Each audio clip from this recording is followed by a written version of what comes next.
Super. വിശുദ്ധ വീതിയിലേക്ക് സ്വാഗതം. Covid മഹാമാരിയുടെ ഈ കാലഘട്ടത്തിൽ വിശുദ്ധ വീതി നിങ്ങൾക്കായി ഒരുക്കുന്നത് ഒരു വ്യത്യസ്ത രീതിയിലാണ്.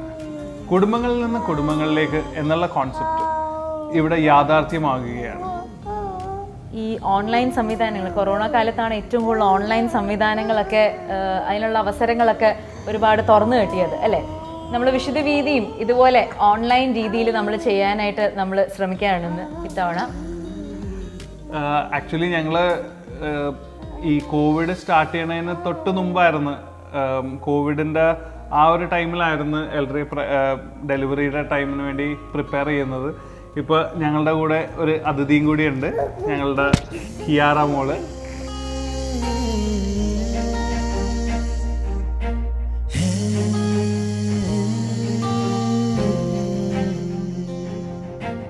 നമുക്കിനി വിഷയത്തിലോട്ട് കിടക്കാം. ഇന്ന് നമ്മൾ എടുക്കാൻ ഉദ്ദേശിക്കുന്ന വിഷയം ധനത്തിൻ്റെ സമ്പാദനവും അതിൻ്റെ വിനിയോഗവുമാണ്. ഇതിനെക്കുറിച്ച് ചർച്ച ചെയ്യാനായിട്ട് നമ്മളോടൊപ്പം ഓൺലൈനിലുള്ളത് ജോമിൻ ചേട്ടനും സ്റ്റെല്ല ചേച്ചിയാണ്. അവർ ബാംഗ്ലൂരിൽ നിന്നാണ്. അവർക്ക് 5 മക്കളാണുള്ളത്. ജോമിൻ ചേട്ടൻ IT മേഖലകളിൽ ജോലി ചെയ്യുന്നു. സ്റ്റെല്ല ചേച്ചി ഹോം മേക്കറാണ്. നമുക്ക് അവരിലോട്ട് കിടക്കാം. ചേട്ടനോടാണ് ചോദ്യം. ഈ ജോലിയും സമ്പാദനവും അതിനോടൊക്കെയുള്ള കാഴ്ചപ്പാട് എങ്ങനെയാണ്? ജോലിയും സമ്പാദനവും എങ്ങനെയാണ് മാനേജ് ചെയ്യുന്നത്? തീർച്ചയായിട്ടും ഒരു നല്ല ചോദ്യമാണ്. ഞാൻ എൻ്റെ ജീവിതമാർഗം ജോലിയാണ്. പക്ഷേ ആ ജോലി ചെയ്യുന്നതിൻ്റെ ഒരു അനുഗ്രഹം അല്ലെങ്കിൽ അതിൽ കിട്ടുന്ന പ്രതിഫലം ദൈവം തന്ന ഒരു ദാനമാണെന്നും അത് എനിക്ക് വേണ്ടി മാത്രമുള്ളതല്ല ആ പ്രതിഫലമെന്നും ചിന്തിക്കാനായിട്ട് സാധിക്കുന്നുണ്ട്.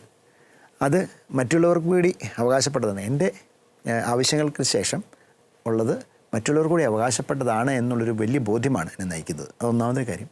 രണ്ടാമത് ലഭിക്കുന്ന പ്രതിഫലം, ലഭിക്കുന്ന പണം ഒരിക്കലും നമുക്ക് പിശുക്കി ഉപയോഗിച്ച് അതിനുശേഷം ഒത്തിരി സേവ് ചെയ്ത് വയ്ക്കാനോ അതോടൊപ്പം ഒത്തിരി കൂടുതൽ ചെലവ് ചെയ്ത് അത് പാഴാക്കി കളയാനോ ഉള്ളതല്ല. അത് തക്ക സമയത്ത് തക്കതായ ആൾക്കാർക്ക് എത്തിക്കാനുള്ള ഒരു ഉത്തരവാദിത്വം കൂടെ എന്നെ ദൈവം ഏൽപ്പിച്ചിട്ടുണ്ട് എന്നുള്ള ഒരു വ്യക്തമായൊരു ബോധ്യമുണ്ട്.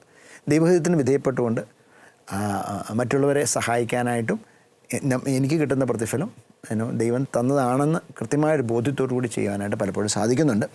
അതോടൊപ്പം ദൈവം തന്ന കഴിവുകൾ, ആ കഴിവ് ഏത് സമയവും തിരിച്ചെടുക്കപ്പെടാവുന്ന ഒരു കാര്യമാണ്. പക്ഷെ അതും അതുകൊണ്ടാണ് ഈ സകലത്തിൻ്റെ ഉറവിടമായ തമ്പുരാനിൽ നിന്നാണ് നമുക്ക് ലഭിക്കുന്നതെന്നും അത് എൻ്റെ ഉപയോഗത്തിന് ശേഷം അത് മറ്റുള്ളവർക്കായി പങ്കുവയ്ക്കേണ്ടതാണെന്നുള്ള വ്യക്തമായൊരു ബോധ്യമാണ് എന്നെ മുന്നോട്ട് നയിക്കുന്നത്.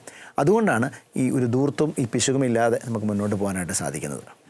ചേച്ചി, ആക്ച്വലി ഈ ഏതൊരു മാർഗവും സ്വീകരിച്ച് സമ്പത്ത് നേടണമെന്നുള്ള മനോഭാവമാണ് ഇന്ന് ജനറലി കാണുന്നത്. ഈ ഇൻകം ടാക്സ് വെട്ടിപ്പ് അല്ലെങ്കിൽ അങ്ങനത്തെ കാര്യങ്ങളിലോടൊക്കെയുള്ള ഒരു നിലപാട് എന്താണ്? നിങ്ങളെങ്ങനെയാണ് അത് ഹാൻഡിൽ ചെയ്യുന്നത്? എൻ്റെ ജോലി മേഖലകളിൽ ഈ ഇൻകം ടാക്സ് വെട്ടിക്കുക എന്നൊക്കെ പറഞ്ഞാൽ വളരെ സ്വാഭാവികമായിട്ട് ചെയ്യാൻ സാധിക്കുന്ന കാര്യമാണ്. പ്രത്യേകിച്ച് ഈ ചിലവാക്കിയതിൽ കൂടുതൽ പൈസ എഴുതി വെച്ച് നമുക്കത് റിട്ടേൺസ് ഫയൽ ചെയ്യാനും അതുവഴി നമുക്ക് കുറച്ച് ടാക്സ് കൊടുക്കാനുള്ള ഒരു സാധ്യതകളുണ്ട്. പക്ഷേ അതിനോടൊക്കെ ഒരു നീതിബോധത്തോടുകൂടിയൊക്കെ പ്രത്യേകിച്ച് ക്രിസ്തീയ മൊറാലിറ്റിയോടുകൂടി നിലനിൽക്കാനായിട്ട് എപ്പോഴും സാധിച്ചിട്ടുണ്ട് എന്നുള്ളത് ദൈവത്തിൻ്റെ ഒരു പ്രത്യേക അനുഗ്രഹമായിട്ട് ഞാൻ കരുതുന്നു. പ്രത്യേകിച്ച് ഈ ഫോം 16 സബ്മിറ്റ് ചെയ്യുമ്പോഴും നമുക്ക് പലപ്പോഴും പല ഡേറ്റകളും നമുക്ക് മാറ്റി വയ്ക്കാം. പക്ഷേ അത് അവർ കാൽക്കുലേറ്റ് ചെയ്യത്ത് പോലും ഇല്ലാത്ത ലൂപ്പ് ഹോൾസ് ഉണ്ട്. പക്ഷേ അതൊന്നും മാറ്റി വയ്ക്കാനായിട്ട് ദൈവം എന്നെ അനുവദിച്ചിട്ടില്ല. അതിനപ്പുറം അതോടൊപ്പം ഈ വാടക ഒക്കെ നമ്മൾ കൊടുക്കുമ്പം കെട്ടിടത്തിൻ്റെ വാടക അതൊക്കെ നമുക്കെപ്പോഴും മാനിപ്പുലേറ്റ് ചെയ്യാവുന്ന ഒരു എമൗണ്ടാണ്. അതിൽ ഒരു പക്ഷേ നമുക്ക് റിട്ടേൺസ് കുറച്ച് കൂടുതൽ കിട്ടുമായിരിക്കും, അല്ലെങ്കിൽ നമുക്ക് ഇൻകം ടാക്സ് റിട്ടേൺസ് നമുക്ക് കൂടുതൽ കിട്ടുമായിരിക്കും. പക്ഷേ എന്നാലും ആ ഓരോ എമൗണ്ടും ഒരുപക്ഷെ അത് വേറൊരാൾക്ക് ഉപകാരപ്പെടേണ്ടതാണ് എന്നുള്ളൊരു ബോധ്യമാണ് എന്നെ നയിക്കുന്നത്. അതുകൊണ്ടാണ് അർഹതപ്പെട്ടത് ഗവൺമെൻറ്റിനാണെങ്കിലും ആർക്കാണെങ്കിലും അർഹതപ്പെട്ടത് കൊടുക്കണമെന്നും അത് നിയമപരമായിട്ട് തന്നെ അത് ചെയ്യണമെന്നുള്ളൊരു ബോധ്യം കൃത്യമായിട്ട് പാലിക്കാനായിട്ട് സാധിക്കുന്നുണ്ട്. അതോടൊപ്പം എല്ലാ ഫിനാൻഷ്യൽ ട്രാൻസാക്ഷൻസും വളരെ ചെറുതായാലും വലുതായാലും അതിന് വിശ്വസ്തയോടുകൂടി ചെയ്യുവാനുള്ള ഒരു കരുത്ത് ലഭിക്കുവാനായിട്ട് പ്രാർത്ഥിക്കുകയും അങ്ങനെ ചെയ്യാനായിട്ട് ശ്രമിക്കുകയും ചെയ്യാറുണ്ട്. ഈ പിന്നെ പലപ്പോഴും നമുക്ക് എനിക്ക് കാണാൻ സാധിച്ചിട്ടുള്ള കാര്യങ്ങളിൽ എന്ന് പറഞ്ഞാൽ പല ഭാഗത്തു നിന്നുള്ള പ്രഷറൊക്കെ വന്നിട്ടുണ്ട്. അതായത് നിങ്ങൾ എന്തുകൊണ്ടാണ് ഇങ്ങനെ ഉള്ള കൊടുക്കുന്ന റെൻറ്റ് മാത്രം നിങ്ങൾ ഡിക്ലെയർ ചെയ്യുന്നതെന്നൊക്കെ എന്നോട് ആൾക്കാർ ചോദിച്ചിട്ടുണ്ട്. പക്ഷേ ഞാനെപ്പോഴും അവിടെ അതാണ് ഞാൻ ചെയ്യുന്നത്. അപ്പം എന്നെ നമ്മൾ മണ്ടൻ എന്നൊക്കെ വിളിച്ചിട്ടുണ്ട്. പക്ഷേ മണ്ടനാണെങ്കിൽ പോലും ആ മണ്ടത്തിനെ നമ്മൾ കാണിച്ചിട്ടുണ്ടെങ്കിൽ പോലും അത് ഈ ഒരു എമൗണ്ട് നമ്മൾ ടാക്സ് കൊടുക്കുന്ന ഈ ഒരു എമൗണ്ട് ഇത് ഗവൺമെൻറ്റിലൂടെ ആണെങ്കിലും ഇത് ആർക്കെങ്കിലും ഒരു വ്യക്തികൾക്ക് ഇത് ഉപകാരപ്രദമാകാനായിട്ട് ദൈവത്തിൻ്റെ ഒരു പ്ലാൻ ഉണ്ടെന്നുള്ള വ്യക്തമായൊരു ബോധ്യമാണ് എന്നെ നയിക്കുന്നത്. അതുകൊണ്ടാണ് എനിക്ക് ഈ ഒരു മേഖലയിൽ സത്യസന്ധമായിട്ട് മാത്രം മുന്നോട്ട് പോകാനായിട്ട് സാധിക്കുന്നത്. ചേട്ടാ ചേച്ചി, ഈ ആദിമ ക്രൈസ്തവരെ പോലെ സമ്പത്ത് പങ്കുവെക്കുന്ന ശൈലികൾ ശരിക്കും ഈ ഒരു ജനറേഷനിൽ അതൊക്കെ എത്രത്തോളം പറഞ്ഞ് മനസ്സിലാക്കാൻ സാധിക്കും എന്നറിയില്ല.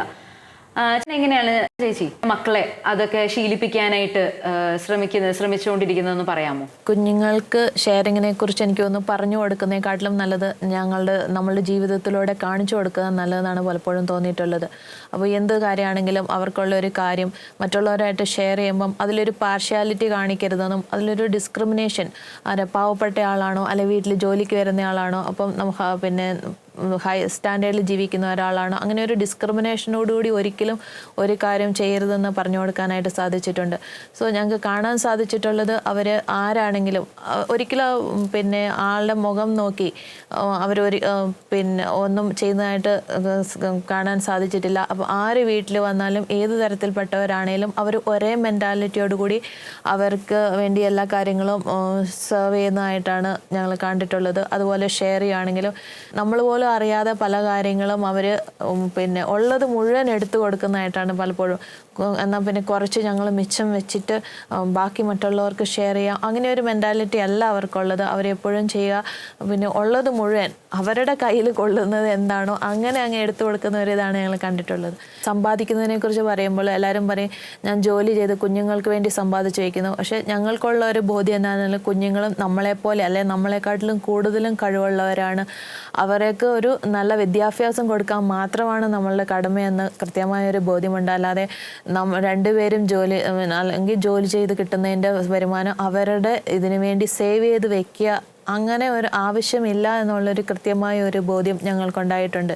പിന്നെ പ്രാർത്ഥനയുടെ കാര്യങ്ങൾ മറ്റുള്ളവർക്ക് വേണ്ടി പ്രാർത്ഥിക്കുന്ന കാര്യത്തിൽ കുഞ്ഞുങ്ങൾ ഒത്തിരി മുൻകൈ എടുത്ത് ഞങ്ങൾ കണ്ടിട്ടുണ്ട്. ഇപ്പോൾ എന്തെങ്കിലും ഒരു ആവശ്യമുണ്ടെങ്കിൽ അവർ തന്നെ വീട്ടിൽ വന്ന് പറയും ഇന്നയാൾക്ക് വേണ്ടി നമുക്ക് പ്രാർത്ഥിക്കണം. അപ്പോൾ പ്രാർത്ഥനയുടെ സമയത്ത് വീട്ടിലെ കുടുംബ പ്രാർത്ഥനയുടെ സമയത്താണേലും അവരെ ഓർക്കും. അങ്ങനെ ഓർത്ത് അവർക്ക് വേണ്ടി പ്രാർത്ഥിക്കുന്ന ഒരു മനോഭാവം, അത് മറ്റുള്ളവരോടൊരു കൺസേൺ ഉള്ള ഒരു മെൻറ്റാലിറ്റി എപ്പോഴും കണ്ടിട്ടുണ്ട്. ഓക്കെ, ഇന്ന് നമ്മൾ കാണുന്നത് ആവശ്യത്തിന് പോലും പൈസ ചെലവാക്കാത്ത ആൾക്കാരും അനാവശ്യമായി അമിതമായി പൈസ ചെലവാക്കുന്ന ധാരാളിത്തം കാണിക്കുന്ന ആൾക്കാരെയാണ്. ഇന്നത്തെ ഈ ജനറേഷനിൽ ഇങ്ങനത്തെ ഒരു കൾച്ചർ ഓടുമ്പോൾ എങ്ങനെയാണ് അതിനെ ഒന്ന് ബാലൻസ് ചെയ്ത് കൊണ്ടുപോകാനായിട്ട് നിങ്ങൾ പരിശീലിക്കുന്നത്? എൻ്റെ വരുമാന മാർഗം എന്ന് പറഞ്ഞാൽ ജോലിയാണ്. ജോലി ദൈവത്തിൻ്റെ ഒരു ദാനമാണ് എന്ന് തന്നെയാണ് ഞാൻ വിശ്വസിക്കുന്നത്. അതുകൊണ്ട് ജോലിയിൽ നിന്ന് ലഭിക്കുന്ന പ്രതിഫലം എനിക്ക് മാത്രം അർഹതപ്പെട്ടതല്ലെന്നും എൻ്റെ കുടുംബത്തിൻ്റെ ചിലവുകൾക്ക് ശേഷം ചിലവുകൾക്ക് മാത്രമായി ദൂർത്തടിക്കാനുള്ളതല്ലെന്നും അതോടൊപ്പം അത് മറ്റുള്ളവർക്ക് കൂടി സമൂഹത്തിലുള്ള മറ്റുള്ളവർക്ക് കൂടി ഉപകാരപ്പെടേണ്ടതാണെന്നും ഒരു വലിയ ബോധ്യം എന്നെ നയിക്കുന്നുണ്ട്. അതോടൊപ്പം ഈ കിട്ടുന്ന പ്രതിഫലം എപ്പോഴും പിശുക്കി ഉപയോഗിച്ച് ഒത്തിരി സേവ് ചെയ്ത് വയ്ക്കുന്നതും ദൈവത്തിൻ്റെ ഹിതം അതിലൂടെ നടക്കുന്നില്ല എന്നാണ് എൻ്റെ ഒരു ബോധ്യം. അപ്പോൾ അതുകൊണ്ട് ലഭിക്കുന്ന പണത്തിൽ നമ്മുടെ ആവശ്യങ്ങൾക്ക് ശേഷമുള്ളത് മറ്റുള്ളവർക്കും കൂടെ അവകാശപ്പെട്ടതാണെന്നുള്ളൊരു ബോധ്യമാണ് എന്നെ നയിക്കുന്നത്. അതുകൊണ്ടാണ് എനിക്ക് ദൂർത്തും പിശുക്കിനും ഇടയ്ക്ക് ഒന്ന് ബാലൻസ് ചെയ്ത് പോകാനായിട്ട് സാധിക്കുന്നത്. താങ്ക് യു ചേട്ടാ, താങ്ക് യു ചേച്ചി. ഒരുപാട് നല്ല എക്സ്പീരിയൻസ് ഇതിനെ സംബന്ധിച്ച് അവർ സംസാരിക്കാനായിട്ട് ഇടയായി. താങ്ക് യു സോ മച്ച് ചേട്ടാ, ഭയങ്കര ഇൻസ്പിറേഷൻ ആയിരുന്നു അതെല്ലാം. എപ്പോഴും വിശുദ്ധ വീതിയുടെ അടുത്തൊരു സെഗ്മെന്റ് എന്ന് പറയുന്നത് ടോജിൻ ചേട്ടനും മീനി ചേച്ചിയും അടുത്തൊരു അതിഥിയുമായിട്ട് ഇതിനെക്കുറിച്ച് കൂടുതൽ സംസാരിക്കുവാനായിട്ട് ഒരു അതിഥീനെ റെഡിയാക്കി നിൽക്കുകയാണ് പതിവ്. ഇത്തവണയും അങ്ങനെ അവർ നമ്മളോടൊപ്പം അടുത്ത സ്ക്രീനിൽ അവർ വെയിറ്റ് ചെയ്യുന്നുണ്ട്. നമുക്ക് അവരിലേക്ക് പോകാം. ടോജിൻ ചേട്ടാ, മീനി ചേച്ചി കേൾക്കാമോ? യെസ് ചേട്ടാ, ആരാണ് ഇന്നത്തെ നമ്മുടെ അതിഥി? ഓക്കെ, ഇന്ന് നമ്മളോടൊപ്പം ഉള്ളത് അലിസൂട്ടി ചേച്ചിയാണ്. പ്രൊഫസർ CC ആലിസുകുട്ടി, പാലക്കാട് മേഴ്സി കോളേജിലായിരുന്നു പഠിപ്പിച്ചിരുന്നത്. ഇപ്പോൾ റിട്ടയർഡാണ്. നവീകരണ രംഗത്ത് ഇപ്പോഴും സജീവമായി പ്രവർത്തിക്കുന്ന ഒരു വ്യക്തിയാണ്. അപ്പം റിട്ടയർഡ് പ്രൊഫസറാണേലും എല്ലാവരും തന്നെ കൊച്ചു കുഞ്ഞുങ്ങൾ തൊട്ട് വലിയ അപ്പൂപ്പൻ അമ്മൂമ്മമാർ വരെ ആൽസൂട്ടി ചേച്ചീനെ തന്നെ വിളിക്കുന്നത് കേട്ടോ. അപ്പോൾ ഏതായാലും ചേച്ചിയെ ഹാർദവമായിട്ട് വിശുദ്ധ വേദിയിലേക്ക് സ്വാഗതം ചെയ്യുന്നു. അപ്പോൾ ആൽസൂട്ടി ചേച്ചി ഇന്നത്തെ വിഷയം ഏകദേശം കേട്ടല്ലോ. അപ്പോൾ ധനം നമുക്ക് എന്താണേലും ഈ ഒരു കാലഘട്ടത്തിൽ നമ്മുടെ ഒരു ബേസിക് കൊമോഡിറ്റി ആയിട്ട് മാറിക്കഴിഞ്ഞു. അതില്ലാതെ എല്ലാവരും വർക്ക് ചെയ്യുന്നതും അതിനുവേണ്ടി ഹാർഡ് വർക്ക് ചെയ്യുന്നത് തന്നെ അതിനുവേണ്ടി തന്നെ ആയിട്ടാണ്. അപ്പോൾ ഈ ഒരു കാലഘട്ടത്തിൽ ഒരു ക്രിസ്ത്യാനിയുടെ സമീപനം ഈ ഒരു കാര്യത്തിലേക്ക് എങ്ങനെ വേണം? അതിനെപ്പറ്റി ചേച്ചിക്ക് എന്താ പറയാനുള്ളത്? ഞാനെപ്പോഴും ഓർക്കുന്നത് മത്തായിയുടെ സുവിശേഷം 6:33, ദൈവത്തിൻ്റെ രാജ്യവും നീതിയും ഒന്നാമതായി അന്വേഷിക്കുവാൻ ബാക്കിയെല്ലാം കൂട്ടിച്ചേർക്കപ്പെടും. നമുക്ക് ജീവിതത്തിൽ ദൈവം ധാരാളം അനുഗ്രഹങ്ങൾ, സമ്പന്നതകൾ, സാധ്യതകൾ, അവസരങ്ങളൊക്കെ തന്നിട്ടുണ്ട്. സമ്പത്ത് വലിയൊരു അനുഗ്രഹമാണ്. സമ്പത്തില്ലാതെ ഞാൻ ഒരിക്കലും എൻ്റെ ഒരു ഫ്രണ്ട് പറഞ്ഞത്, we need money to be good എന്ന്. പലപ്പോഴും ജീവിതത്തിൽ നമുക്ക് ജീവിക്കുന്ന സാഹചര്യങ്ങളിൽ വളരെ ഹാപ്പി ആയിട്ട് നന്മ ചെയ്തു പോകാൻ പണം ആവശ്യമാണ്. നമ്മുടെ ജീവിതത്തിന് അത് വളരെ ആവശ്യമാണ്. എന്നാലും സമ്പത്തിനോടുള്ള നമ്മുടെ മനോഭാവം എങ്ങനെയാണെന്നുള്ളത് ഒരു അള്ളിപ്പിടുത്തവും തള്ളിപ്പറച്ചിലും ഇല്ലാതെ, അറ്റാച്ച്മെൻറ്റും അവേർഷനും ഇല്ലാത്ത ഒരു ബന്ധം എല്ലാ യാഥാർത്ഥ്യങ്ങളോടും അങ്ങനെയാണ്. മനുഷ്യരാണേലും സമ്പത്താണേലും മറ്റ് സാഹചര്യങ്ങളാണേലും എല്ലാത്തിനോടും ഉപയോഗിക്കണം, ആവശ്യത്തിന് ഉപയോഗിക്കണം. അതേസമയത്ത് അതിൻ്റെ അടിമയായി പോകരുത്. ധൂർത്തും പാടില്ല, പിശുക്കും പാടില്ല. ആ രീതിയിലുള്ള ഒരു ശൈലി നമ്മുടെ ജീവിതത്തിൽ വരണം. സമൃദ്ധമായിട്ട് ദൈവം നമ്മളെക്കുറിച്ച് ഉദ്ദേശിക്കുന്നത് ഈ ലോകത്തിൽ നല്ല സന്തോഷമായിട്ട് ആഘോഷമായിട്ട് എല്ലാവരും ജീവിക്കുക എന്നുള്ളതാണ്. ഈ അടുത്ത നാളുകളിൽ നമ്മുടെ ഫ്രാൻസിസ് പാപ്പ പറയുന്നുണ്ടല്ലോ, ഫ്രത്തല്ലി തൂത്തി എന്നൊക്കെ പറയുമ്പോൾ നമ്മളെല്ലാവരും സഹോദരങ്ങളാണ്, ലോകം മുഴുവനും. അതുപോലെ ദീസ് അവർ കോമൺ ഹോം എന്നാണ് മാർപ്പാപ്പ പറയുന്നത്. അതായത് ഈ ഭൂലോകം മുഴുവനും നമ്മുടെ പൊതുഭവനമാണ്. പിന്നെ നമ്മൾ ചെറുപ്പത്തിലേ പഠിച്ചു തുടങ്ങിയിട്ടുണ്ട്. ഈശോ മിശിഹ പണ്ടേ പറഞ്ഞതാണല്ലോ, സ്വർഗസ്ഥനായ ഞങ്ങളുടെ പിതാവേ എന്ന് വിളിച്ച് പ്രാർത്ഥിക്കാനും, അതുപോലെ അന്നന്നീ അപ്പം തരണമേ എന്ന് പ്രാർത്ഥിക്കാനും ഒക്കെ പറഞ്ഞപ്പോൾ അന്നന്നീ അപ്പത്തിനപ്പുറത്തുള്ളത് നാളെയെക്കുറിച്ച് ആകുലപ്പെട്ട് കഷ്ടപ്പെടുകയൊന്നും വേണ്ട. അതേസമയത്ത് ആഘോഷമായിട്ട് സന്തോഷമായിട്ട് എല്ലാവരുമായി പങ്കുവെച്ച് നമുക്ക് സമൃദ്ധമായിട്ട് ഈ ലോകത്തിൽ ജീവിക്കാനായിട്ട് നമുക്ക് സാധിക്കും. പൗലോസ്ലീഹ പറയുന്നുണ്ടല്ലോ കൊറിന്തോസ്യർക്ക് എഴുതിയ ലേഖനത്തിൽ, നിങ്ങൾക്ക് ആവശ്യമുള്ളവയെല്ലാം സമൃദ്ധമായി നൽകാനും സൽപ്രവൃത്തികൾ ധാരാളമായി ചെയ്യാനും വേണ്ട എല്ലാ അനുഗ്രഹങ്ങളും സമൃദ്ധമായി നൽകാൻ കഴിവുറ്റവനാണ് ദൈവം. ഇങ്ങനെയൊരു ദൈവം നമുക്കുള്ളപ്പോൾ ആ ദൈവപരിപാലനയെ ആശ്രയിച്ച് എല്ലാവരും ഒരു കുടുംബത്തിലെ അംഗങ്ങളാണെന്ന മട്ടിൽ പങ്കുവെച്ച് ജീവിക്കുമ്പോൾ വളരെ ആഘോഷമായിട്ട് സന്തോഷമായിട്ട് സ്നേഹത്തോടെ ഈ ലോകത്തിൽ നമുക്ക് ജീവിക്കാൻ സാധിക്കും. ഓക്കെ, നമുക്കറിയാം ഇപ്പം ക്രിസ്ത്യൻസിന് ഉണ്ടായിരിക്കേണ്ട ഒരു ക്വാളിറ്റി എന്ന് പറഞ്ഞു കഴിഞ്ഞാൽ പരസ്പരം പങ്കുവെക്കുക, മറ്റുള്ളവരായിട്ട് പങ്കുവെക്കുക എന്ന് പറയുന്ന ആളാണല്ലോ. അപ്പോൾ ഇത് എപ്രകാരമായിരിക്കണം ഈ പങ്കുവെക്കൽ? എന്താണ് അതുകൊണ്ട് ഉദ്ദേശിക്കുന്നത്? അതായത് ദശാംശം കൊടുക്കൽ മാത്രമാണോ ഉദ്ദേശിക്കുന്നത്? ഒന്ന് ഷെയർ ചെയ്യാവോ? എൻ്റെയൊക്കെ കാഴ്ചപ്പാടിൽ ഈ ലോകത്തിൽ എല്ലാവർക്കും ജീവിക്കാനുള്ളത് സമൃദ്ധമായിട്ട് ദൈവം ലോകത്തിൽ വെച്ചിട്ടുണ്ട്. പിന്നെ നമ്മുടെയൊക്കെ കുറേ സ്വാർത്ഥത കൊണ്ടും പിശുക്ക് കൊണ്ടും ധാരാളിത്തം ധൂർത്തുകൊണ്ടുമൊക്കെ ഇത് എല്ലാവർക്കും കിട്ടാതെ പോകുന്നു എന്നുള്ളതാണ്. അത് തെറ്റാണ്. ആ ഒരു ഇത് നമ്മളെല്ലാവരും കൂടെ, ആ ദൈവത്തിൻ്റെ രാജ്യവും നീതിയും നമ്മൾ അന്വേഷിക്കുമ്പോൾ ഇതെല്ലാവർക്കും കിട്ടും. അത് കിട്ടാതിരിക്കുന്നുണ്ടെങ്കിൽ നമ്മളൊക്കെ തെറ്റുകാരാണെന്നാണ് ഞാൻ പറയുക. ഇന്നാളാരാണ്ട് പറയുന്ന ഇവിടെ ഒരു മാർപ്പാപ്പ വത്തിക്കാനിൽ ഒരു മനുഷ്യൻ പട്ടിണി കിടന്ന് മരിച്ചെന്ന് വിവരം അറിഞ്ഞത്രേ.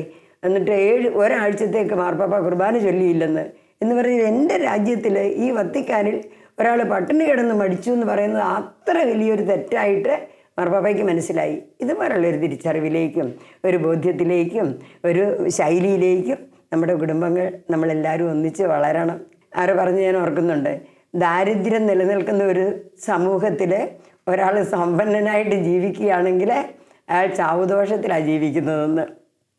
അനുദിന ആവശ്യങ്ങൾക്ക് അത്യാവശ്യത്തിനില്ലാത്ത മനുഷ്യ ചുറ്റുപാടും ഉണ്ടെങ്കിൽ പണ്ട് വിശുദ്ധ ബേസിലൊക്കെ പറഞ്ഞല്ലോ, അതായത് ഇന്നത്തെ നിൻ്റെ ആവശ്യത്തിൽ കവിഞ്ഞ് കാത്തു സൂക്ഷിച്ച് വെക്കുന്നതൊക്കെ ഇന്ന് ആവശ്യത്തിലിരിക്കുന്ന നിൻ്റെ സഹോദരർക്ക് അവകാശപ്പെട്ടതാണെന്ന്. നീ തേച്ച് അലമാരി വെച്ചിരിക്കുന്ന തുണിയും ഫ്രിഡ്ജിൽ വെച്ചിരിക്കുന്ന ഭക്ഷണ സാധനങ്ങളും ഷൂസ് നിൻ്റെ കാലിൽ കിടക്കുന്നതിൻ്റെ അഡീഷണലായിട്ട് കിടക്കുന്നതും ഒക്കെ എല്ലാവർക്കും അതല്ലേ പുതിയ നിയമം തുടങ്ങുന്നതിന് മുമ്പ് സ്നാപക യോഹന്നാൻ പറഞ്ഞത്. നമ്മൾ പഴയ നിയമത്തിലെ ദശാംശ ശൈലി അതിൻ്റെ വലിയ കാര്യമായിട്ടാണ് നമ്മൾ കണക്കാക്കുന്നത്. എന്നിട്ട് എല്ലാവരും ദശാംശം ചെയ്യണം. എന്നാലും ഞാൻ ഓർക്കുന്നുണ്ട്, ഒരാൾ പറയുകയായിരുന്നു, ചേച്ചി ഞാൻ കഴിഞ്ഞ 26 കൊല്ലമായിട്ട് കൃത്യമായിട്ട് ദശാംശം കൊടുക്കുന്നുണ്ടെന്ന്. അത് എനിക്കൊരു ഷോക്കായിരുന്നു. ഞാൻ ചോദിച്ചു, ദൈവമേ, തുടങ്ങിയെടുത്ത് തന്നെ നിൽക്കുന്നതേ ഉള്ളൂ, ഇപ്പോഴും ആ ദശാംശം കൊടുത്തുകൊണ്ട് നിൽക്കുകയാണോ? എത്രയോ വളരേണ്ടതായിരുന്നു. സ്നാപയോഹന്നാൻ പറഞ്ഞ് 2 ഉടുപ്പുള്ളവൻ ഒന്നില്ലാത്തവൻ കൊടുക്കണമെന്ന്. അതും കഴിഞ്ഞ് പുതിയ നിയമത്തിൽ വന്നപ്പോൾ ഈശോമിശിഹാ പറഞ്ഞതോ, സ്നേഹത്തിന് വേണ്ടി ജീവൻ ബലി അർപ്പിക്കുന്നതിനേക്കാൾ വലിയ സ്നേഹമില്ലെന്ന്. നമ്മുടെ ഇന്നത്തെ ആവശ്യത്തിൽ കവിഞ്ഞുള്ളതൊക്കെ ആവശ്യത്തിലിരിക്കുന്നവർക്ക് ഉപയോഗിക്കത്തക്ക വിധത്തിൽ സംലഭ്യമാക്കുന്ന ഒരു ശൈലി ജീവിതത്തിൽ വന്നു കഴിയുമ്പോൾ ഈ ലോകത്തിൽ വളരെ സന്തോഷമാകും. സമൃദ്ധമായിട്ട് എല്ലാവർക്കും ജീവിക്കാൻ സാധിക്കും. നമ്മളും ഇതെല്ലാം എന്നോർത്ത് ചിലർ ചോദിക്കുകയെ, അങ്ങനെയാണ് സമ്പന്നനായിരിക്കുന്നതാണോ ദരിദ്രനായിരിക്കുകയാണോ നല്ലത്? ഞാൻ പറയും, സമ്പന്നരായി നിങ്ങൾക്കാവുന്നത്ര സമ്പത്ത് ഉണ്ടാക്കണം. എന്തിനു വേണ്ടിയാ? നിങ്ങൾക്ക് വേണ്ടിയല്ല. അതായത് പൗലോസ്ലീഹ കൊരിന്ത്യർക്ക് ലേഖനത്തിൽ പറയുന്നുണ്ട്, അതായത് നിങ്ങൾ ഉദാരശീലരാകേണ്ടതിന് ദൈവം നിങ്ങളെ സമ്പന്നരാക്കട്ടെ എന്ന്. ദൈവം നമുക്ക് സമൃദ്ധി തരുന്നത്, സമ്പന്നത തരുന്നത് ഉദാരശീലരാകാൻ വേണ്ടിയാണ്.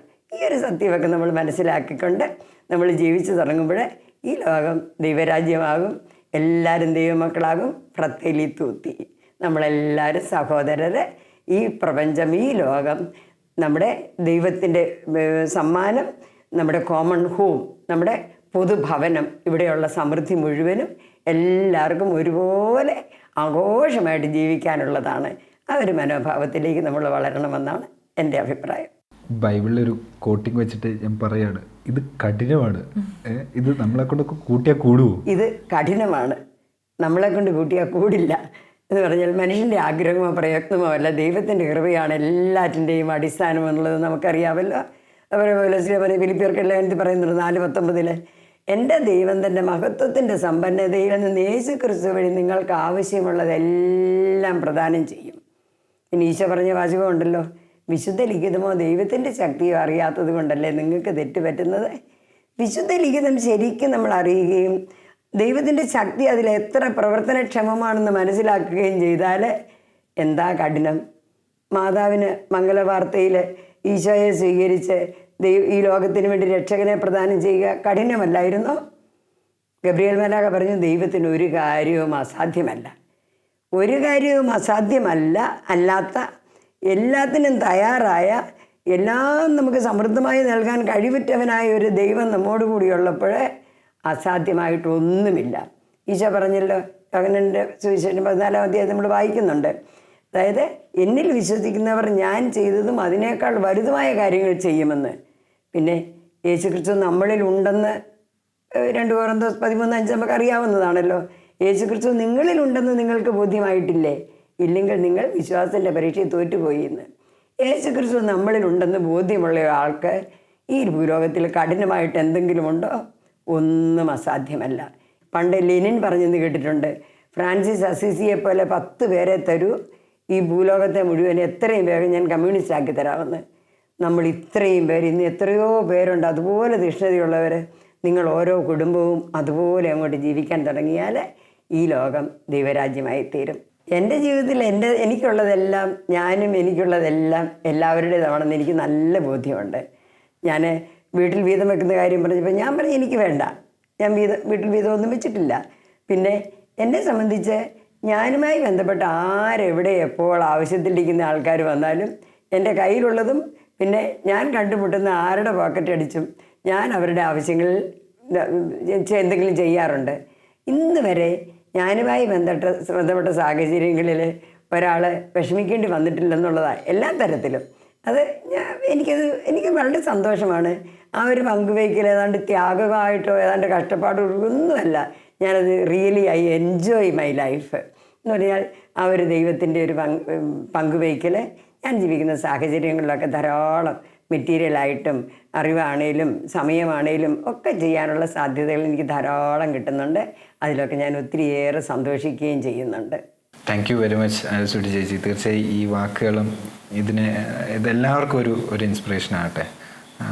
ഇപ്പോഴത്തെ കാലഘട്ടത്തിൽ ഇത് എത്രത്തോളം ഉൾക്കൊള്ളും, അല്ലെങ്കിൽ എത്രമാത്രം ഈശോയോട് ചേർന്ന്, ദൈവത്തിനോട് ചേർന്ന് ഇതൊക്കെ ചെയ്യുമെന്നൊന്നും അറിയില്ല. എന്നാലും തീർച്ചയായും ഈ വാക്കുകൾ ഒരുപാട് ഇൻസ്പിറേഷൻ തരുന്നതാണ്. Thank you very much. Thank you. നമുക്ക് മനു എൽറിയയിലേക്ക് തന്നെ തിരിച്ചു പോകാം. Thank you. നമ്മളോടൊപ്പം ഫിലിപ്പൈൻസിൽ നിന്ന് നമ്മളുടെ ജെറിനച്ഛനും ഉണ്ട്, ഓൺലൈനിൽ അപ്പുറത്തെ സ്ക്രീനിലുണ്ട്. അച്ഛാ, എന്തുണ്ട് വിശേഷം? ഹലോ, കേൾക്കുന്നുണ്ടോ? കേൾക്കാമല്ലോ അല്ലേ? ഓക്കെ അച്ഛാ.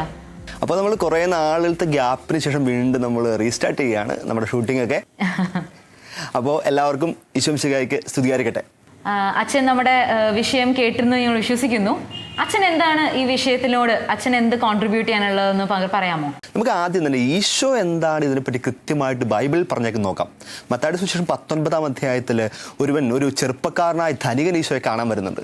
അവൻ വന്ന് കണ്ട് തിരിച്ചു പോയിട്ട് അവൻ സങ്കടത്തോടെ പോയി എന്ന് പറയുന്നുണ്ട്. ബൈബിളിൽ ആകെ എനിക്ക് തോന്നുന്നു ഒരേ ഒരാളെ ഈശോനെ കാണാൻ വന്നിട്ട് സങ്കടത്തോടെ തിരിച്ചു പോയിട്ടുള്ളൂ. അത് ഈ ധനവാനായ യുവാവായിരുന്നു. അതിനെപ്പറ്റി പറഞ്ഞാൽ അവന് ഒത്തിരി ധനമുണ്ടായിരുന്നു എന്നാണ് പറയുന്നത്.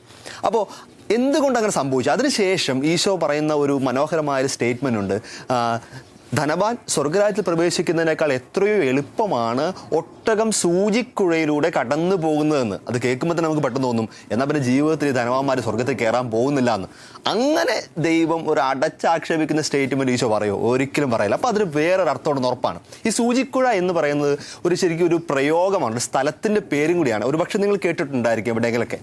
സൂചിക്കുഴ എന്ന് പറയുന്നത് ഈ ജെറുസലേം ആ ഒരു സിറ്റി മുഴുവൻ പ്രൊട്ടക്ട് ചെയ്യുന്ന വലിയൊരു വോളുണ്ട്.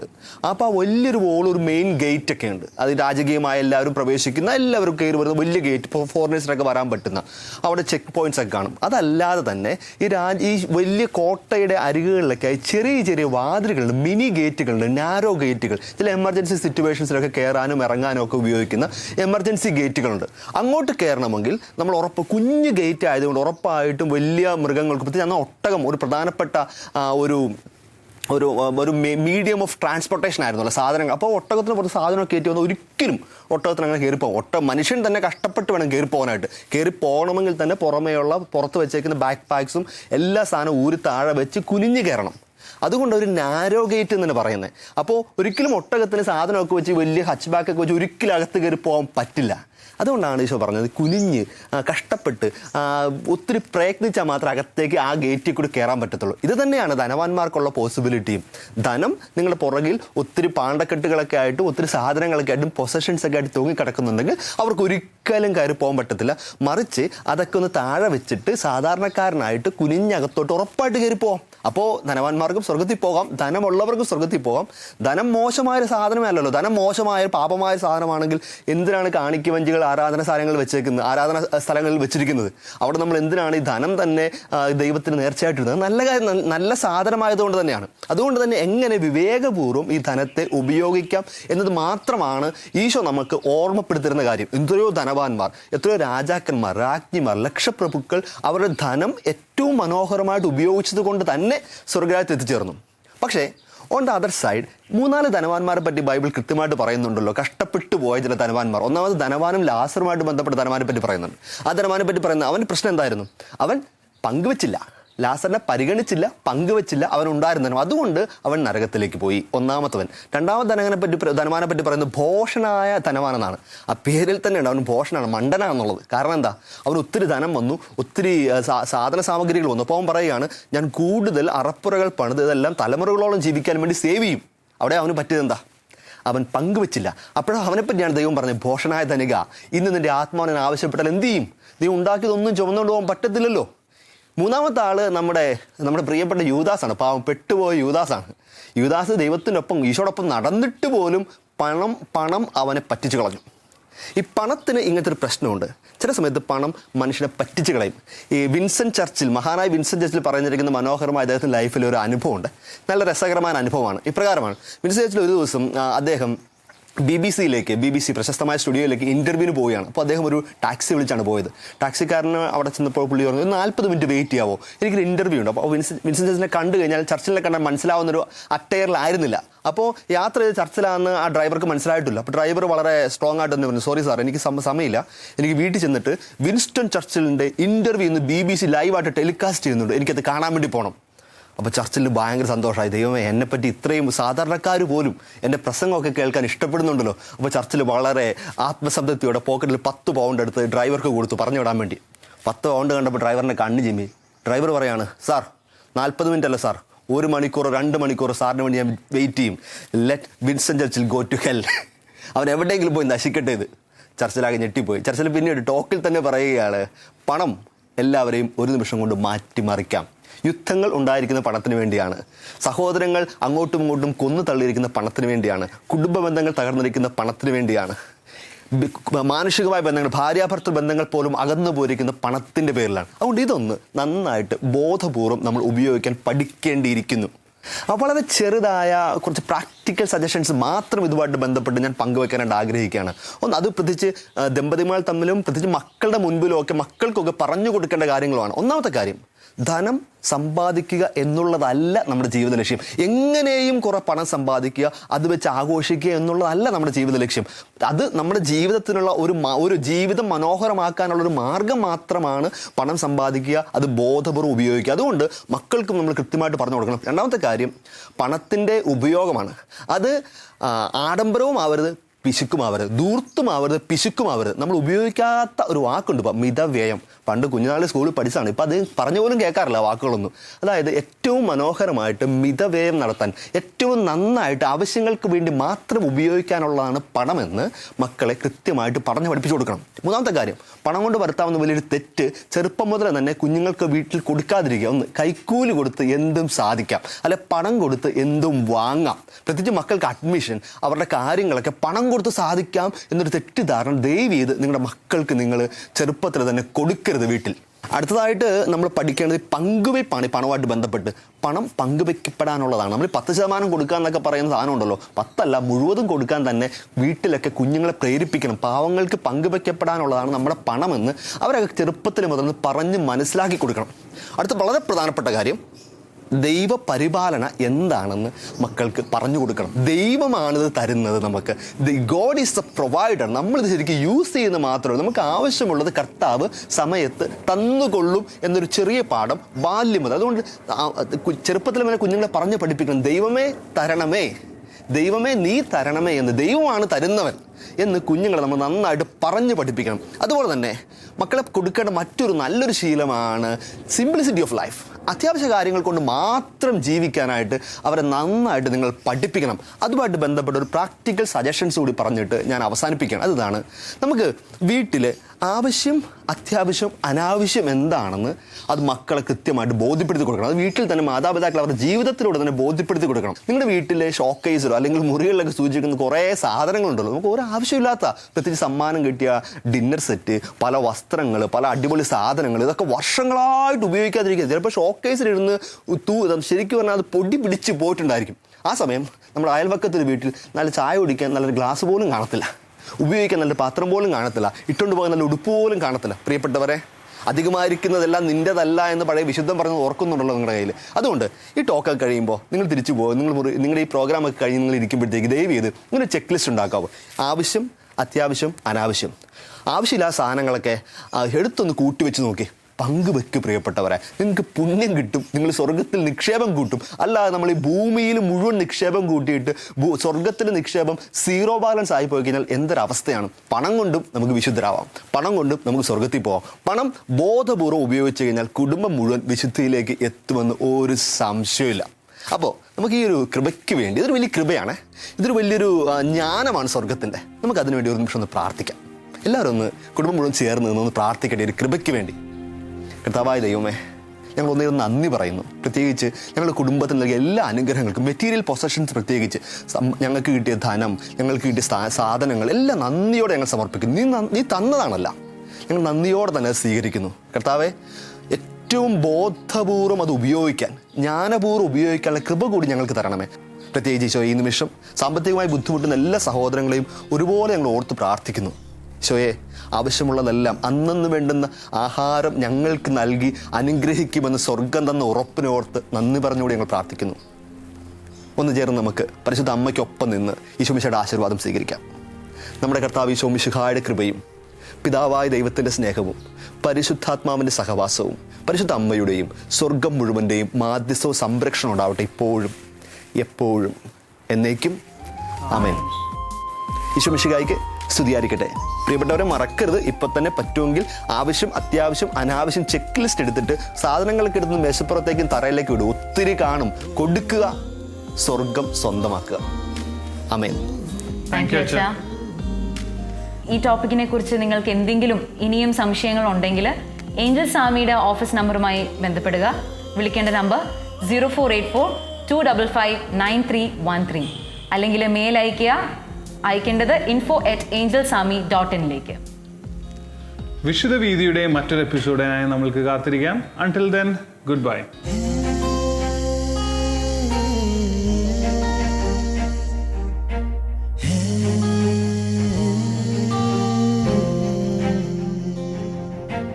ഒരു ചെറുപൂ വിരിയുന്ന കാലം,